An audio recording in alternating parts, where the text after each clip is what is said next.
नमस्कार, मैं रवीश कुमार। राम मंदिर के उद्घाटन को लेकर बीजेपी और आरएसएस ने अपनी पूरी ताकत झोंक दी है। उसकी अपनी ही ताकत कहीं से कमजोर नहीं, कम नहीं। तरह तरह के संगठन बने हुए हैं और उन संगठनों में प्रभारी से लेकर मंत्री के रूप में महत्व पाए हुए लोग दिन रात दौड़ रहे हैं। मगर संघ बीजेपी की यह ताकत दूसरी वजहों से भी बड़ी हो जाती है।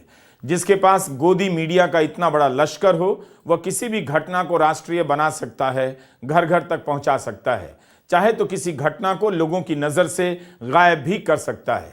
भारत ही नहीं, दुनिया के सभी देशों में जहां भी भारतीय रहते हैं वहां पर राम मंदिर से संबंधित किसी न किसी प्रकार के कार्यक्रम हो रहे हैं। इन सभी के पीछे संगठन की कितनी बड़ी मशीनरी काम कर रही है, आप इससे बेखबर नहीं रह सकते। अमेरिका के ह्यूस्टन शहर में कार रैली निकाली गई, तो आपको हम यह पोस्टर दिखाना चाहते हैं। इस पर लिखा है अयोध्या श्री राम मंदिर सेलिब्रेशन। इस आयोजन में उन सभी लोगों को बुलाया गया है जिनके पास टेस्ला कार है। लिखा है कि हिंदू सेंटर में 21 जनवरी को होने वाले उत्सव में शामिल हो। नॉर्थ कैरोलिना में टेस्ला धारक लोगों को बुलाया जा रहा है। राम की भक्ति के साथ टेस्ला का क्या संबंध है, लेकिन आप ये देखिए कि उत्सव का रूप देने के लिए किस किस तरह के आइडिया और आइटम की खोज की जा चुकी है। खबरों में यह सब छप रहा है कि आरएसएस ने यूपी के सभी घरों में अक्षत और निमंत्रण पहुंचाने के लिए 5 लाख कार्यकर्ता उतारने का फैसला किया है। अब यूपी में संघ के पास 5 लाख कार्यकर्ता है या नहीं, इसकी पुष्टि मैं नहीं कर सकता। अचरज जरूर जाहिर कर सकता हूं कि क्या वाकई में यूपी के 100% घरों में संघ के कार्यकर्ता अक्षत लेकर पहुंच रहे हैं। पहले आप इन दो खबरों की तस्वीर देखिए। एक खबर कहती है कि यूपी के हर गांव, हर घर में पहुंचने के लिए संघ के 5 लाख कार्यकर्ता उतारे गए हैं। दूसरी खबर कहती है कि गाजियाबाद के 8 लाख घरों में अक्षत लेकर पहुंचने के लिए 10,000 टोलियां बनाई गई हैं। अब आगरा से आई इस वीडियो को देखिए। इस वीडियो में भाजपा युवा मोर्चा ब्रज क्षेत्र के मंत्री गौरव राजावत गली गली में जाकर अक्षत बांट रहे हैं। साथ में कैमरा भी है और बीजेपी का राजनीतिक झंडा नहीं, राम ध्वज को लेकर इस बार बीजेपी के कार्यकर्ता घूम रहे हैं। कॉपीराइट नियमों के कारण हम संगीत की ध्वनि नहीं सुना पा रहे, लेकिन इस तरह की टोलियों में डीजे ध्वनि से युक्त राम धुन बज रहा है। जोर जोर से गाने बज रहे हैं, जो इन तस्वीरों को देखकर और खबरों को देखकर हैरानी तो होती है कि क्या वाकई 5 लाख कार्यकर्ता इस तरह यूपी के हर गांव और हर घर पहुंच रहे हैं। अगर किसी संगठन की ऐसी क्षमता है और पहुंच है, तब फिर उसकी गतिविधियों को ठीक से रिकॉर्ड करना चाहिए। खबरों में लिखा है कि संघ के 5 लाख कार्यकर्ता घर घर जाकर 22 जनवरी को दिवाली मनाने की अपील करेंगे। 5-5 की टोली में आरएसएस के कार्यकर्ता यूपी के 22,000 गांवों के हर घर में जाएंगे। 100% घरों में जाने का लक्ष्य रखा गया है। इसमें यह भी लिखा है कि 18 से 21 जनवरी के बीच प्रभात फेरियां निकाली जाएंगी। इसके लिए सभी जिलों में 35 से 40 कार्यकर्ताओं की समिति बनाई गई है। क्या वाकई में 10,000 टोलियां एक जिले में बनाई गई हैं? एक जिले में बीजेपी और संघ के ढांचे में इतने लोग काम करते हैं? हैरान होकर यह सवाल पूछा जा सकता है। मगर आपको अंदाजा नहीं कि बीजेपी और संघ किस स्तर पर लोगों को जोड़ने का काम कर रहे हैं। इसका एक उदाहरण पूर्व कानून मंत्री रविशंकर प्रसाद के ट्वीट से देना चाहता हूं। हालांकि इस एक ट्वीट का संबंध राम मंदिर की तैयारी से नहीं है, मगर इससे पता चलता है कि बीजेपी किस तरह से व्यवसाय की खोज करती है और उसे अपने दायरे में लाने के लिए नए नए पद बनाती है। रविशंकर प्रसाद लिखते हैं और मैं पढ़ रहा हूं, आगामी 12 जनवरी को भारतीय जनता युवा मोर्चा द्वारा स्वामी विवेकानंद जी की जयंती व राष्ट्रीय युवा दिवस के अवसर पर आयोजित युवा समागम सह युवा जनप्रतिनिधि सम्मान समारोह के निमित्त बैठक में सम्मिलित हुआ। बैठक में पटना के सम्मानित शिक्षाविद, हॉस्टल संचालक, लाइब्रेरी संचालक एवं लॉज संचालक एवं छात्रों से मुलाकात हुई। लाइब्रेरी संचालक, हॉस्टल संचालक, लॉज संचालक का संबंध उन जगहों से है जहां युवा कोचिंग करते हैं, पढ़ाई करते हैं और ठहरते हैं। उन जगहों पर भी बीजेपी पहुंच गई है। यहीं पर आपसे एक सवाल है, अगर विपक्षी दल की सरकार अपने किसी कार्यक्रम में आने के लिए लाइब्रेरी संचालक, हॉस्टल संचालक को बुलाए तो वे जाएंगे, मगर बीजेपी विपक्ष में रहते हुए भी इन सभी को बुला सकती है और बुलाएगी तो जाना पड़ेगा।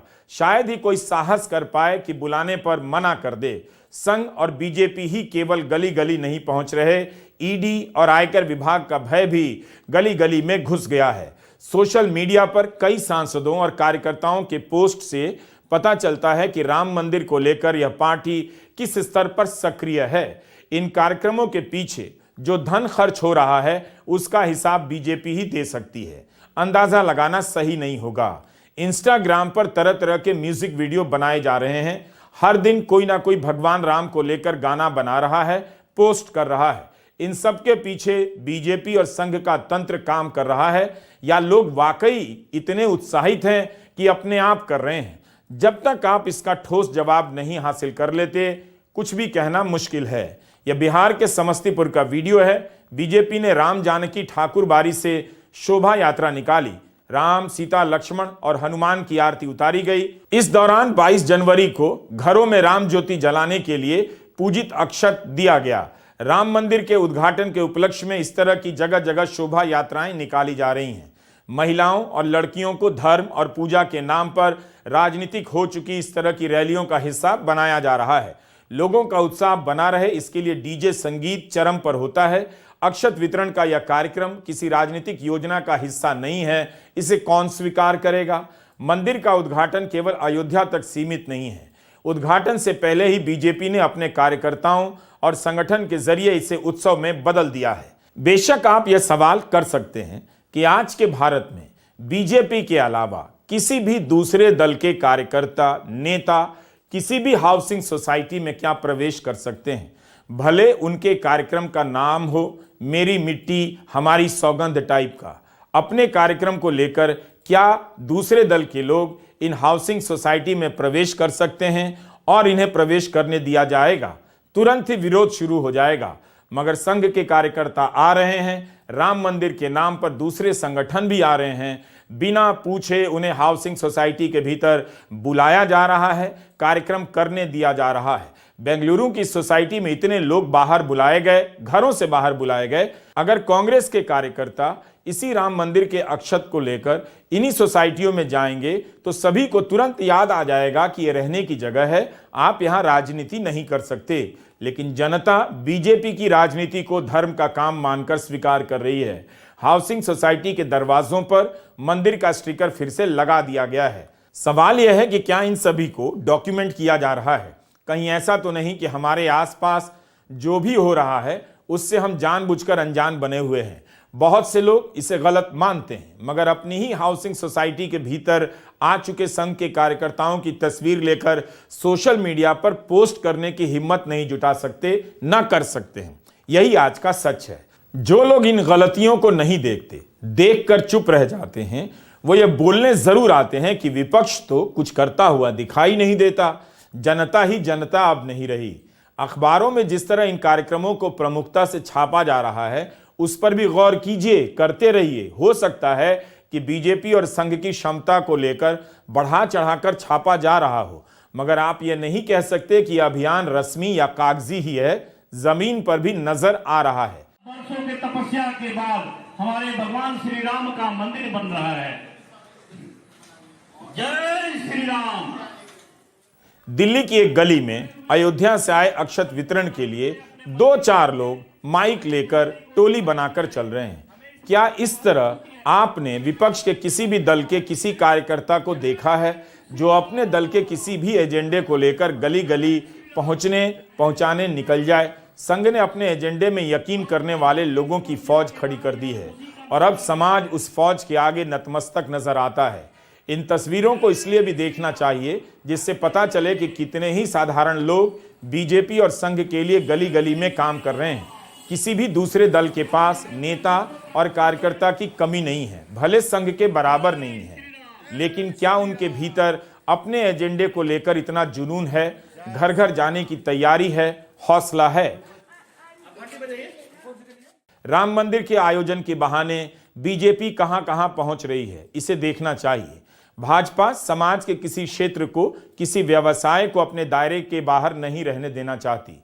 पूर्व कानून मंत्री रविशंकर प्रसाद का ट्विटर हैंडल देख रहा था। राम मंदिर से जुड़ी तैयारियों के बारे में उन्होंने ट्वीट किया और तस्वीरें भी साझा की। रविशंकर प्रसाद के ट्वीट की भाषा पर भी गौर कीजिएगा जो मैं पढ़ रहा हूं। लिखते हैं, पटना लाइट डेकोरेटर्स स्वावलंबी सहयोग समिति लिमिटेड के 29वां स्थापना दिवस समारोह में बिहार भाजपा प्रदेश अध्यक्ष श्री सम्राट जी के साथ सम्मिलित हुआ। मैंने संस्था से 22 जनवरी को श्री राम जन्मभूमि मंदिर के भव्य दिव्य प्राण प्रतिष्ठा को पटना के सभी मंदिर परिसर में लाउडस्पीकर व एलईडी टीवी के माध्यम से क्षेत्रवासियों को दिखाने का आग्रह किया। साथ ही मेड इन इंडिया सामान का उपयोग करने को कहा। संस्था के संरक्षक श्री संतोष मेहता जी और अध्यक्ष श्री दिलीप जी का अभिनंदन। इस ट्वीट को पढ़ने के बाद कई सवाल उठ सकते हैं। क्या पटना लाइट डेकोरेटर्स स्वावलंबी समिति अपने खर्चे पर पटना के मंदिरों में एलईडी लगाने जा रही है? क्या इसके अध्यक्ष बीजेपी के ही नेता हैं? क्या वे अपने खर्चे से एलईडी लगाएंगे या बीजेपी उसका खर्चा उठाएगी? इतनी मेहनत अगर बीजेपी 100 स्मार्ट सिटी की हालत दिखाने में कर दे, जगह जगह टेली स्क्रीन लगाकर लोगों को दिखा दे, तो जनता को दिख जाए कि सरकार ने क्या कमाल किया है। क्या मोदी सरकार के पास ऐसी कोई भी उपलब्धि नहीं जिसका प्रसारण राम मंदिर के उद्घाटन के स्केल के बराबर कर सके? इसी तरह यूपी से एक खबर छपी है। मुख्यमंत्री योगी आदित्यनाथ कहते हैं और खबरों में छपा है कि अपने सांसद और विधायक से संपर्क कीजिए, वही अपने खर्चे पर अयोध्या ले जाएंगे। इन सब का हिसाब कभी पता तो नहीं चलेगा, लेकिन जिज्ञासा तो होती है कि यूपी या कहीं के भी बीजेपी के सांसद और विधायक लोगों को अयोध्या ले जाने के लिए कितने पैसे खर्च कर रहे हैं। ये पैसा आ कहां से रहा है? चुनाव के पहले ही चुनाव शुरू हो गया है। पटना में भी कई जगहों पर राम आ रहे हैं का पोस्टर लगा दिया गया है। बीजेपी चाह ले तो किसी मुद्दे को अपना मुद्दा बना देती है। उसके पास संगठन की क्षमता तो है ही, धन की भी कमी नहीं। अयोध्या को लेकर हर दिन घोषणाएं हो रही हैं। यूपी के मुख्य सचिव ने आदेश जारी किया है, 22 जनवरी के दिन स्कूल बंद रहेंगे, शराब की दुकानें बंद रहेंगी, मंदिरों में एलईडी लगेंगे और राम मंदिर के उद्घाटन का सीधा प्रसारण होगा। क्या ये सब खर्चा सरकार करने जा रही है या मंदिर अपनी तरफ से इसका इंतजाम करने जा रहे हैं? मगर यह फर्क करना मुश्किल हो जाएगा कि राम मंदिर के आयोजन से जुड़े कार्यक्रम का कौन सा हिस्सा सरकारी है, कौन सा बीजेपी का और कौन सा आम जनता का। तमाम खबरों में यही पढ़ने को मिल रहा है कि आरएसएस और बीजेपी ये कर रहे हैं, वो कर रहे हैं। जनता भी तो अपने स्तर पर राम का उत्सव मनाने की तैयारी कर रही होगी, मगर इसका जिक्र खबरों में नहीं मिलता, या फिर मेरी नज़र उन खबरों पर नहीं पड़ी होगी। हरियाणा से भी एक खबर है, बीजेपी के नेता के हवाले से छपी है कि राज्य सरकार फरवरी के महीने में हर जिले से लोगों को अयोध्या लेकर जा रही है। इस खबर में बीजेपी के नेता ने कहा है कि जब पूरी दुनिया से लोग हवाई जहाज, रेल और अपनी गाड़ियां लेकर अयोध्या जा रहे हैं, तो कौन नहीं चाहेगा कि हरियाणा रोडवेज की बसें और वॉल्वो बसें अयोध्या जाएं। हर जिले से फ्री में वॉल्वो बस जाने का समाचार छपा है। यही नहीं, 1000 ट्रेनें चलाने की खबरें कई दिनों से छप रही हैं। इतना सब कुछ हो रहा है तो क्यों नहीं राम मंदिर और बीजेपी की राजनीति का माहौल बनेगा? अगर बीजेपी का नहीं बनेगा तो किसका बनेगा? किसकी कीमत पर यह माहौल बन रहा है, यह कौन पूछ रहा है? बिल्किस बानो के साथ बलात्कार करने वाले और उसके परिवार के 7 लोगों की हत्या करने वालों को रिहा करने में गुजरात सरकार की भूमिका सामने आई। सुप्रीम कोर्ट ने ऑन रिकॉर्ड यह बात कही है, लेकिन गोदी मीडिया और आईटी सेल चुप हो गए, तो यह खबर कहीं नहीं फैली। यह बीजेपी के आईटी सेल के चीफ अमित मालवीय का ट्वीट है। इन्होंने पटना में 2 नाबालिग बच्चियों के साथ बलात्कार और एक की हत्या की खबर ट्वीट की है।